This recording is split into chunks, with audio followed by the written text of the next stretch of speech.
The grass withers, the flower fades, but the word of our God stands forever. Isaiah chapter 40, verse 8.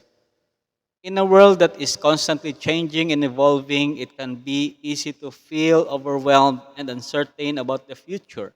The things we once relied on for stability and comfort can crumble and fade away, leaving us feeling lost and alone. But in the midst of this uncertainty, there is one thing we can always rely on: the Word of God.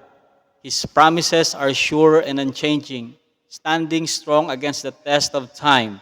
When everything around us is changing, His Word remains steadfast and true, guiding us through every storm and trial. So today, let us take comfort in the unchanging nature of God's Word.